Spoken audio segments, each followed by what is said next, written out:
अब हम बात करने जा रहे हैं कार्बोनेट्स कंपाउंड में सबसे इंपॉर्टेंट। इसके पहले हम लोगों ने क्या समझ लिया कि कार्बन क्या होता है, उसकी वैलेंसी क्या होती है, उसकी जो स्थिति है, प्लेस है, बहुत इंपॉर्टेंट है हमारे जीवन में। कार्बन डाइऑक्साइड के बिना हम नहीं जी सकते। आप बोलोगे सर कार्बन डाइऑक्साइड के बिना हम कैसे नहीं जी सकते? भैया plants manufacture their own food in the presence of carbon dioxide, और अगर वो खाना नहीं बनाएंगे, प्राइमरी प्रोड्यूसर्स खाना नहीं बनाएंगे, तो बेटा हम लोगों को खाना कहां से मिलेगा? We are totally dependent on plants for our livelihood. तो जिंदा रहने के लिए कार्बन तो बहुत इंपॉर्टेंट है। कार्बन के अलग अलग फॉर्म होते हैं, तो हमें एक फ्री स्टेट में भी बात करी, और हम लोगों ने किसकी बात करी? कंबाइंड स्टेट की बात कर ली। अब जो हम बात करने जा रहे हैं वो बात करने जा रहे हैं versatile nature of carbon, catenation की प्रॉपर्टी, टेट्रावैलेंसी क्या होती है, टाइप्स ऑफ ऑर्गेनिक कंपाउंड, जिसको मैंने पहले बताया भी था कि कीटोन होता है, कार्बोक्सिलिक एसिड होता है, हमारा अल्कोहल होता है, एस्टर होता है, बहुत सारी चीजें होती है। चलें शुरू करें। तो देखें, तो वर्सेटाइल नेचर में सबसे पहला जो नेचर आता है कि कार्बन क्या कर सकता है, बड़ी बड़ी लंबी लंबी चेन बना सकता है, अपने ही बॉन्ड से कनेक्ट कर कर, अपने ही एटम के साथ कनेक्ट कर कर लंबी लंबी चेन बनाने की उसके पास क्षमताएं होती हैं। और ये चेन लीनियरली भी आगे बढ़ती है, क्लोज में भी आगे बढ़ती है, मतलब क्लोज चेन भी बनाता है और सीधी सीधी लंबी लंबी चेन बना सकता है। Carbon forms covalent bonds, and the nature of these covalent bonds enable carbon to form large number of compounds having large number of chain, having close chain. ठीक है, जिसमें the number of carbon compounds are recently estimated to about 6 million, and two factors responsible for large number of carbon compounds are catenation and tetravalency. Tetravalency क्या होती है? 4 valency होती है ना, tetra का मतलब 4, तो 4 वैलेंसी होना, और कैटिनेशन। कैटिनेशन क्या होता है? Catenation is a property in which it can form large number of chain. The property of the self combination of atom to form large molecules is known as catenation, having लंबी लंबी chain in linear direction और close chain, that is called branch chain. और हम बात करें close chain, दोनों chain बना सकता है, ब्रांच भी और क्लोज भी। ठीक है, तो इसी प्रॉपर्टी को जो अपने ही एटम के साथ कंबाइन होने के बाद, बॉन्ड बनाने के बाद ब्रांच चेन बनाए, क्लोज चेन बनाए, इसी प्रॉपर्टी को क्या कहा जाता है? कैटिनेशन। समझ में आ गया बच्चों? आ गया? बढ़िया बढ़िया। कार्बन एटम में भी linked by single, double and triple. अब सिंगल बॉन्ड मैंने बताया था एल्केन ग्रुप आ जाता है, सिंगल बॉन्ड में होता है एल्केन, डबल बॉन्ड में होता है एल्कीन, और ट्रिपल बॉन्ड में होता है एल्काइन। ठीक है, तो इनके भी अलग अलग नाम है, तो ये पता चल जाएगा। तो सिंगल बॉन्ड, ठीक है, अब यही बॉन्ड टूट के डबल बॉन्ड हो गया, और यही बॉन्ड टूट के ट्रिपल बॉन्ड हो गया। इसमें एनर्जी ज्यादा लगती है, इसमें एनर्जी कम लगती है। ठीक है, तो element that can show catenation, carbon. ठीक है, ये कार्बन की structure of sulphur molecule, sulphur molecule में भी कैटिनेशन हो जाता है, सल्फर। इसके बाद silicon, phosphorus, these are some of the molecules which can show catenation, phosphorus, sulphur, carbon. ठीक है, टेट्रावैलेंसी। टेट्रावैलेंसी क्या होती है? जिसकी वैलेंसी 4 हो। टेट्रा का मतलब 4, वैलेंसी का मतलब वैलेंसी आउटर मोस्ट शेल में कितने इलेक्ट्रॉन की जरूरत है या कितने इलेक्ट्रॉन वो दे सकता है। तो इसकी प्लस माइनस 4 है, जो कि एक बहुत इंपॉर्टेंट वैलेंसी होती है, जिसकी वजह से ये 4 जो वैलेंसी रखता है ना, carbon has valency of 4, it is capable of bonding with 4 atoms, other atoms of carbon और other atoms of some other monovalent elements. इसका ही मेन रीजन है कि ये अलग अलग कंपाउंड बना लेता है, डिफरेंट कंपाउंड बना लेता है with different other monovalent elements. जैसे हाइड्रोजन, हाइड्रोजन क्या है? सिंगल वैलेंसी वाला है, लेकिन तब भी उसके साथ जुड़ जाता है, और 3 हाइड्रोजन जुड़कर फिर एक ऑक्सीजन के साथ भी जुड़ के बहुत सारे कंपाउंड बना सकता है, जिससे ये डिफरेंट एलिमेंट्स बनाने की क्षमताएं रखता है, जिसको हम क्या बोलते हैं? Organic compounds. क्या बोलते हैं? Organic compounds. ठीक है, जैसे ये मीथेन मैंने बताया था आपको। अब यहां क्लोरीन जुड़ जाता है, तो क्लोरीन जुड़ के CH3Cl यानी क्लोरोमीथेन। तो all the beginning at the beginning of 19th century compound obtain directly और इनडायरेक्टली, तो हम डायरेक्टली नेचर के थ्रू ले लेते थे, तो उनको हम क्या बोलते थे? Organic compound. अब जो नेचर के थ्रू नहीं लेते थे, हम खुद सिंथेसाइज करते थे, हम खुद बनाते थे, तो जैसे फोटोसिंथेसिस होता है वो नेचुरल प्रोसेस है, लेकिन हम मैनमेड लेवल पे भी चले गए तो वो इनऑर्गेनिक कंपाउंड्स में भी आ जाते हैं। जैसे प्लांट्स हैं, एनिमल्स हैं, और एक होता है organic compound obtained from minerals. Inorganic क्या हो गया?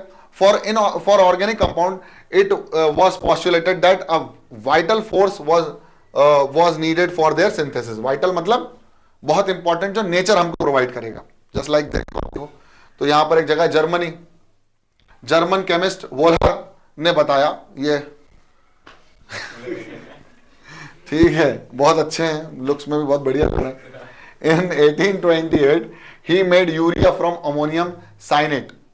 तो यूरिया उन लोगों ने सिंथेसाइज किया, जो नेचर से नहीं, मैन मेड लेवल पर उन्होंने सिंथेसाइज किया, जिसको हम इनऑर्गेनिक कंपाउंड भी बोलते हैं। क्या बोलते हैं? इनऑर्गेनिक। इनऑर्गेनिक मतलब मैन मेड, जो ऑर्गेनिक मतलब जो नेचर ने हमको प्रोवाइड। तो ये यूरिया जो है वो एक ऑर्गेनिक कंपाउंड है, और अमोनियम साइनेट जो है वो इनऑर्गेनिक कंपाउंड है, which is made by human beings. ठीक है, बहुत बढ़िया सर। तो organic compound refers to all compounds containing carbon and hydrogen which are obtained from living system and nowadays which can also be synthesized in the laboratories which are inorganic actually। ठीक है चीज same ही। Types of organic compound, hydrocarbon होता है, alkane होता है, halo alkanes, alcohol, ketone, aldehyde, और फिर इसके बाद विनेगर। तो there are different types of organic compounds that we will be encountering within this chapter. मतलब इस चैप्टर के अंदर हम बहुत सारे ऑर्गेनिक कंपाउंड्स पढ़ने वाले हैं। तो सबसे पहले कौन है? हाइड्रोकार्बन और एल्केन, एल्कीन और एल्काइन। जैसे एल्केन में मैंने बताया था सिंगल बॉन्ड होता है। सिंगल बॉन्ड मतलब कार्बन के बीच में सिंगल बॉन्ड हो, फिर ज्यादा एनर्जी दे दो डबल बॉन्ड बन जाए, और ज्यादा एनर्जी तो क्या हो गया? ट्रिपल बॉन्ड बन गया। ठीक है, तो और पक्का होते जाता है वो बॉन्ड। हाँ, जैसे जैसे टाइम देते हैं, जैसे जैसे हीट देते हैं, बॉन्ड तगड़ा होते जाता है। जैसे आपका और मेरा बॉन्ड हो चुका है ना।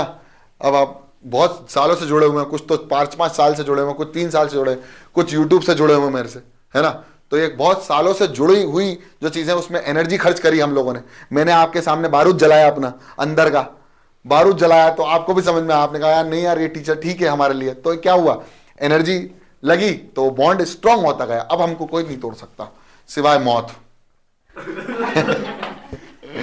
ठीक है भाई, क्या सर केमिस्ट्री में भी आपने सोशल साइंस घुसेड़ दी भैया। सोशल लेवल पे कनेक्टेड है अपन लोग। Hydrocarbon, compound containing carbon and hydrogen.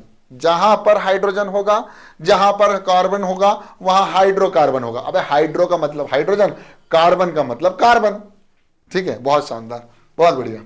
ठीक है, तो ये हाइड्रोकार्बन से डबल बॉन्ड के साथ जुड़ा हुआ कार्बन और सिंगल बॉन्ड के साथ हाइड्रोजन जुड़ा, तो C2H4, C2H4 बन गया, है ना। तो all organic compound containing hydrogen along with carbon, they are the fundamental organic compound known as company वालों को भी चेन नहीं, known as parent compound, and these compound are also known as organic hydrocarbon। तो एक होता है open chain में और एक होता है क्लोज चेन में। क्लोज चेन या रिंग चेन, रिंग में। अब सुनो, जैसे एक है C6H6 बेंजीन, मैंने पिछली क्लासेस में आपको बताया भी था, बेंजीन C6H6, और यहां पर हमारे पास CH4, C2H5, C2H5OH। There are different types of elements. जैसे हम बात करें मीथेन की, इथेन की, प्रोपेन, ब्यूटेन, ये सब सिंगल चेन के फॉर्म में आते हैं। लेकिन कुछ ऐसे भी होते हैं जो कि रिंग में आते हैं, साइक्लिक लेवल पे आते हैं। जैसे आप देखोगे इसमें आएगा सैचुरेटेड और इसमें आएगा अनसैचुरेटेड। तो अनसैचुरेटेड में कौन कौन आएगा? सैचुरेटेड में आएगा एल्केन, एल्कीन नहीं आएगा।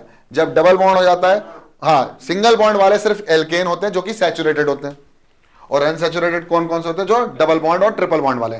तो सिंगल बॉन्ड वाले सैचुरेटेड और डबल और ट्रिपल बॉन्ड वाले कैसे होते हैं? Unsaturated. A hydrocarbon in which carbon atoms are linked to each other by double और triple bond and they are known as unsaturated. एक काम करते हैं, थोड़ा सा कंफ्यूजन दूर करते हैं, थोड़ा जल्दी भी हो रहा।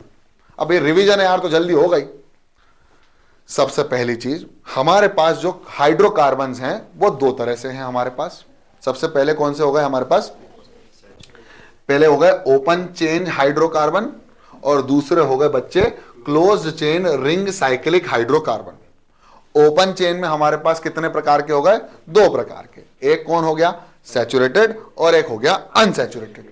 सैचुरेटेड जिसमें कार्बन एटम आपस में जुड़ता है सिंगल बॉन्ड से, सैचुरेटेड वो जिसमें कार्बन एटम सिंगल बॉन्ड से जुड़े, और अनसैचुरेटेड वो जहां डबल बॉन्ड या ट्रिपल बॉन्ड, यानी एल्केन जो हो गया वो हो गया सैचुरेटेड, और एल्कीन और एल्काइन जो हो गया वो कैसा हो गया? Unsaturated carbon hydrocarbon. समझ में आया? बहुत बढ़िया।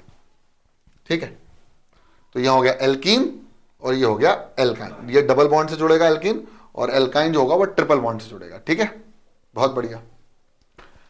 तो सबसे पहले हम बात कर लेते हैं एल्केन की। एल्केन ग्रुप के अंतर्गत हमारा कार्बन एटम हमेशा कितने बॉन्ड से जुड़ेगा? सिंगल बॉन्ड से। कितने बॉन्ड से? Single bond.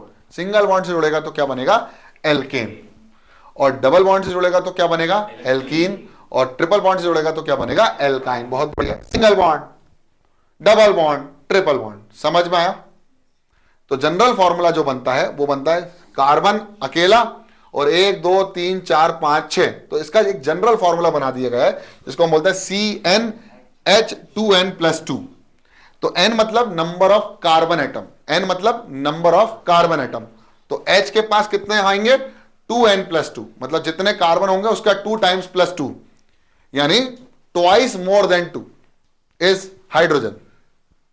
तो जितने भी कार्बन है उसका 2 times added to 2 will give you the number of hydrogen atom connected with carbon atom.